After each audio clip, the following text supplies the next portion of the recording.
Hi friends, പുതിയൊരു വീഡിയോയിലേക്ക് സ്വാഗതം. അപ്പോൾ ഇന്ന് നമ്മളൊരു ചിക്കൻ ബിരിയാണി ഉണ്ടാക്കുകയാണ്. അതിന് വേണ്ടിയിട്ട് ചിക്കനിൽ മസാല തേച്ച് വെച്ചിട്ടുണ്ട്.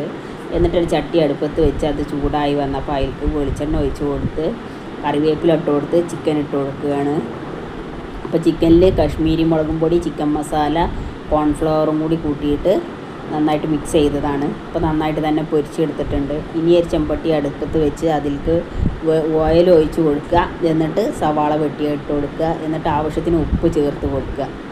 എന്നിട്ട് നന്നായിട്ടൊന്ന് വാട്ടിയെടുക്കുക. അപ്പോൾ നമ്മൾ സൺഫ്ലവർ ഓയിലിലാണ് നമ്മൾ ബിരിയാണി ഉണ്ടാക്കുന്നത്. എന്നിട്ട് അതിലേക്ക് പച്ചമുളകും തക്കാളി ഇട്ട് കൊടുത്തിട്ട് നന്നായിട്ടൊന്ന് വാട്ടിയെടുക്കുക. അതിനുശേഷം അതിലേക്ക് തൈര് ഒഴിച്ച് കൊടുക്കുക.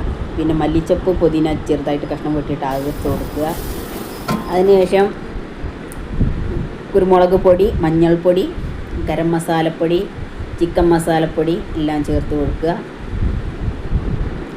എന്നതിന് ശേഷം പൊരിച്ച് വെച്ച ചിക്കൻ അതിലേക്ക് ചേർത്ത് കൊടുത്തിട്ട് നന്നായിട്ടൊന്ന് അടച്ച് മൂടി വെക്കുക.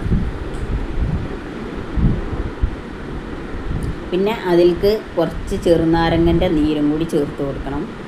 എന്നതിന് ശേഷം ചെമ്പട്ടിയിൽ ദമ്മിട്ടിട്ടുണ്ട്. എന്നിട്ട് ഇപ്പോൾ അത് പൊട്ടിച്ചെടുക്കണം. അപ്പോൾ ഈ വീഡിയോ ഇഷ്ടപ്പെട്ട് കഴിഞ്ഞാൽ ഒന്ന് ലൈക്ക് ചെയ്യുക, ഷെയർ ചെയ്യുക, സബ്സ്ക്രൈബ് ചെയ്യുക, കമൻറ്റ് ചെയ്യുക. എല്ലാവരും സപ്പോർട്ട് ചെയ്യുക.